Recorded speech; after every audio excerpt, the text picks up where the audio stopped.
Tell us your name and where you're from. Hi, my name is Marcone and I'm from Brazil. Okay. So we're here in the African Descent Social Entrepreneurship Network, and we got a guest from Brazil. So my first question for you, what was your first impression of the United States? Okay, cool. First, it's not my first time coming to the US. I have been here 6 years ago. Okay. I was part of a youth conference at the United Nations, so I went to New York City. So that was my first impression of the United States. What do you think? Wild city, everyone looks fine, fashion, like everything, like the lights are up until like midnight. Yeah. Like I felt like it was a safe place.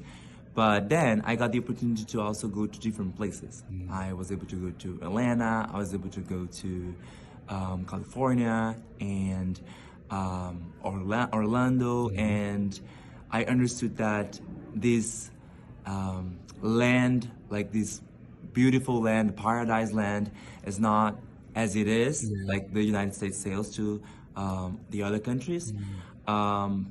But still, I was really impressed on how developed the country is. And yes, it is a land of opportunities. So many people dream about coming to the US, and I think there's a lot of opportunities here. We just have to make sure that we are inclusive in terms of those opportunities. Because when I went to Atlanta, I saw a lot of black people living in very vulnerable conditions, and that made me think about my country as well. So just like Brazil, we are such a diverse country and we have so many challenges there, and it's important to highlight that the United States is amazing, but there's a lot of stuff too that we have to work on to improve the country. Good. What is one thing you want people to know about the black community in Brazil? Perfect. I was just having this conversation earlier. At first, I don't know what the impression that people have about Brazil, but we know that the propaganda that we have in Brazil is that Brazil is a very diverse country. Everyone is happy. It's all about carnival, beautiful people, women showing the body on the beach. And yes, we have that, but we also have a lot of social challenges that we have to tackle, and we have a lot of stuff that we have to work on, especially in terms of our representation. There's so many powerful people in Brazil, but when we look at the in a bigger picture, Brazil, and I don't know like if everyone knows that, but most of the population is black. More than 60, almost 70% of the population in Brazil is black. But when you think about the pyramid of the socioeconomic condition in Brazil, we're still on the basis, in the bottom. So I think it's important for people to know that we still have a lot of work to do, because it's less than 150 years that we end the slavery process in Brazil, and there's so many stuff that we still have to talk. Unfortunately, because Brazil is a country where most of the population is black, racism is still something very well structured, and that's why we are not being able to reach the top of the pyramid, So it's important to think about that, because as entrepreneurs, thinking about Brazil, and it's important to anyone who wants to go there, also bring your experiences to empower other black people there, because still a lot of black people hate on black people, and we as a community have to be more connected and be together. Awesome. Last question. We're all here, and African Descent Social Entrepreneurship Network that we're building. 5 years from now, what do you hope changes because of the network we're building? You know what? I think we all have to.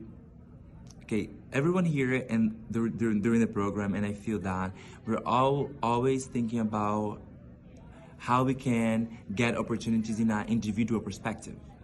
But I think when you think about racism and the structure that racism has, white people, they're their bodies, and they're the buddies, you know what I'm saying? That they get one another. So like a politician, when they want to win the elections, they would talk to like entrepreneurs. They'll talk to like business companies. They're talking to, I don't know, like famous people to help them.